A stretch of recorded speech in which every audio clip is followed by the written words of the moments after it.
Hello everybody, welcome to the Joel Humi Show, where today I'm going to be showing you guys how I'm going to be installing some brand new 1/10 scale aluminum axles onto my Axial SCX-10 II.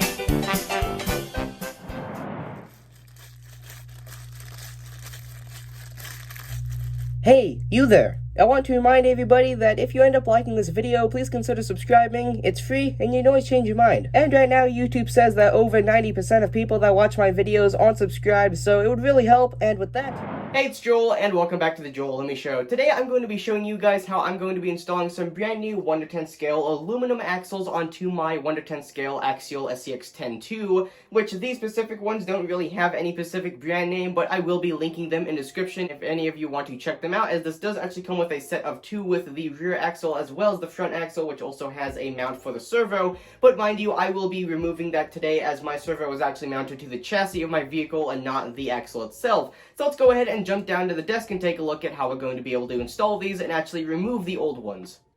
So now that we're down at the desk, the first step to installing these new axles is to actually remove the old ones. So first I'll go ahead and use a small tool here to actually remove the wheels. So now that we have the tire off, or the wheel, we can go ahead and now get a better look at all of the different screws that we're going to have to go ahead and take off as far as these connecting rods go, as well as how the shocks are actually connected. So I'm going to go ahead and speed up some of this footage and go ahead and unscrew all of these, and then we'll go ahead and take a look at the next step to actually removing this axle and replacing it with the new one. So there is the first screw. Now we can go ahead and remove the next screw that is connecting the shock itself to the axle.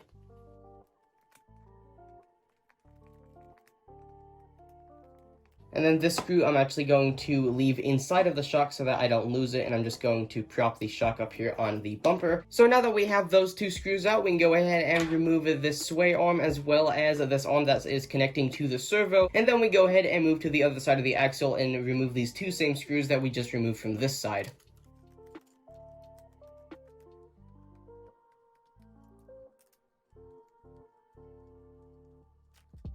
So now that we have those two screws undone, we can go ahead and take a look at the other side and remove the tire, and then we'll go ahead and remove those two screws that we just removed from the other side.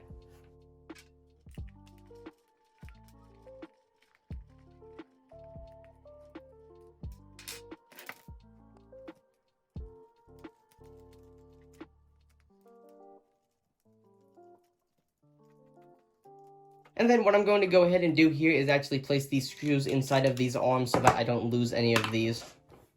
And then the last thing to do here is to actually remove this screw connecting this last arm to the axle itself, and then at that point we should be good to go to remove that mount for the servo from the new front axle, and then at that point we can go ahead and reverse these steps and replace it with the new axle. So now we can go ahead and pull this axle away from the vehicle itself, and at this point now we can go ahead and quickly remove this screw here, which is going to let us remove this half of our drive shaft, which we need to install to the new one so that we can go ahead and get drive from the front axle. So now that we have all of the bits that we need off of this axle, we can go ahead and now remove this servo mount from the new one, and then we can go ahead and reverse our steps with this axle to install the new one. So this new axle actually comes with a lot of these screws that we needed to mount things like the shocks and the connecting rods and even the servo. So I'll go ahead and quickly remove the old ones, and then we'll go ahead and just reverse our steps to install this new one, and then we'll go ahead and move on to the rear axle, which will be relatively simpler as we don't have to do any of the work for mounting the servo to the axle itself.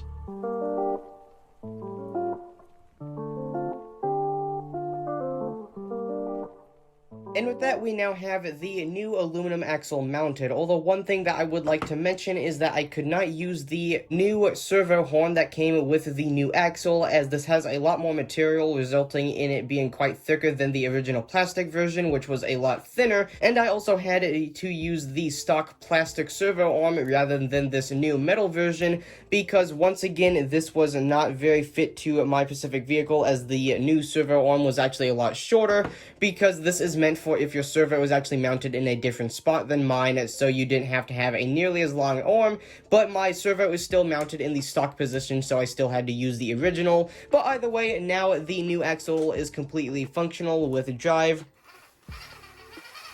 as you can see there, and also steering.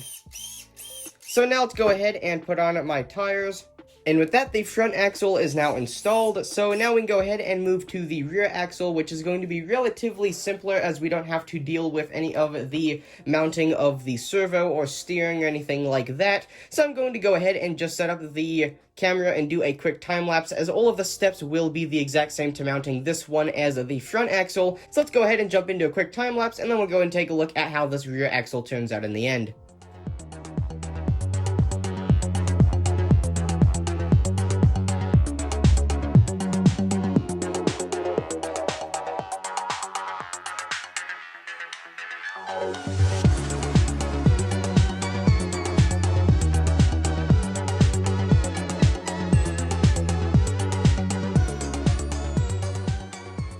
So now we have the front and the rear axle installed, but mind you, the rear axle was by far a lot easier to install, and since I didn't have to deal with any of the steering or the servo arms, and since this was a lot simpler, and since I didn't have to deal with any of that. Although, mind you, this was basically just unscrew everything, take out the old axle, and then put in the new one, and then reverse my steps by screwing everything back in with the new screws that are included with this axle. But now I have another problem. This isn't part of the installing, as everything is now installed and basically ready to go, but that's just the thing, it's not, because now my rear differential is actually slipping and is not engaged properly. So this should be a four-wheel drive vehicle, right? Well, yeah. So the rear differential is now slipping and is clearly not engaged, as you can hear it jumping, you can kind of see it jolting around, so something isn't right in there. So I'm going to go ahead and quickly disassemble the differential and see what's going on.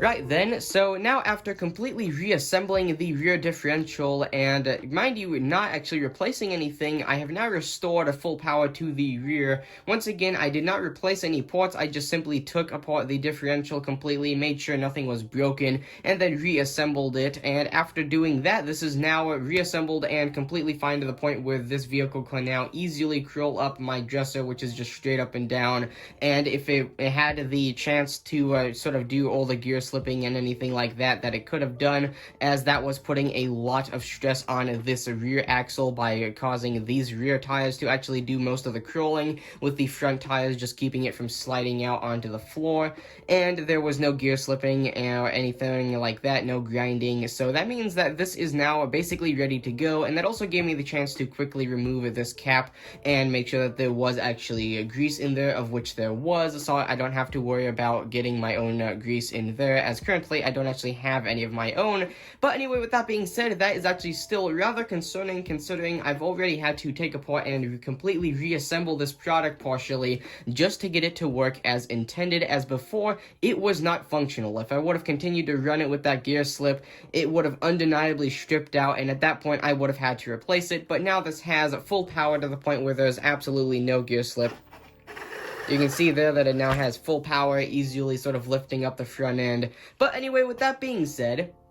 we now have these brand new 1/10 scale aluminum axles installed onto my Axial SCX-10 and I absolutely love how they come out, even while considering I had to rebuild the rear differential for some reason because there was slipping, and as I said, if I would have continued to run it with that slipping, that would have undeniably stripped out the rear differential to the point where I would have had to return these and replace them, or, well, if I would have run them out like that and they would have gotten out of the distance of time that I have to return these, well, then I'd be stuck with a broken broken differential that I would have to, one, either find new gears for, or two, I'd just be stuck with a broken rear differential, which is never good considering this is meant to be a four-wheel drive rock crawler. And for those of you that did really enjoy today's video and want to see more content from myself, or even just based around this particular project build, I did another video based around this car where I actually bled and installed these brand new metal body shocks, and it was a really fun video to make, and it was also my very first time bleeding shocks. So if you guys ended up enjoying today's video, I think you guys would really enjoy that one. So if you want to go check it out, I really appreciate it. But anyway, with that being said, I was Joel Homie, your guys' host, and if you guys enjoyed today's video,